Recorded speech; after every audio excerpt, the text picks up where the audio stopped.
be so vibrant and fresh and absolutely bang on spring. Yeah, say that again. Sorry, I've just I've got the YouTube on in the background, and it's giving me a headache hearing my own voice on loop. Feedback echo. I was just saying that for everybody who's watching. Hi, Roger. How are you doing? How are you doing? Roger. Yeah, good, thank you. Good, thank you, Roger. Who are you with? This is my beautiful girlfriend Claire.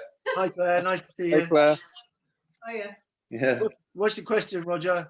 Well, first of all, I'm just really excited about this competition because I mean, well, why wouldn't you want to win it? Let's be fair about it. I mean, it's just amazing, isn't it? Really. Yeah. Yeah.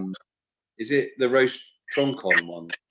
Yeah. Well, it'll be a whole turbot. So actually, it's a thing for 4 people. Yeah. You can roast it in the oven. But the way we do it at the restaurant is we will sear off a tronchon of turbot. That's our classic. But this is the way of doing it for a big family of 4 and a nice bottle of wine. So it's going to be amazing. I mean, it's this is the best fish in the world, and it's people get a bit nervous about cooking whole fish, but it's actually really forgiving to cook fish on the bone and to cook it whole because it's it's like if you have a fillet, it can overcook really quickly. But when you've got the bone structure, it kind of it's like roasting a chicken. You've just got a bit more leeway either way, and it will keep it nice and succulent. So yeah, we can't wait to do it, to be honest. And I'm looking forward to getting to doing it with the person and getting a few glasses of wine down me.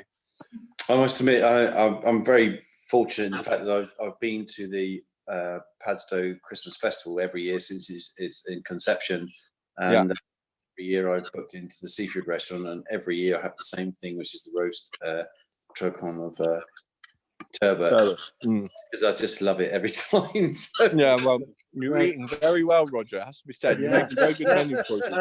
And Roger, you've also got very good tasting glasses. Thank you very much. Well, you got the similar, yeah. Yeah, you two could be related. But no, thank you, Roger. Thanks for donating, because it's really important. No problem. Yeah, but it's obviously a lot to ask to take money to sit on a virtual food festival and hope that you get. We really appreciate it. Thank you to you guys. I mean, this is just massive what you're doing. It's just fantastic, really. I mean, I'm just grateful to be a part of it, really. But just one very quick question, if I may.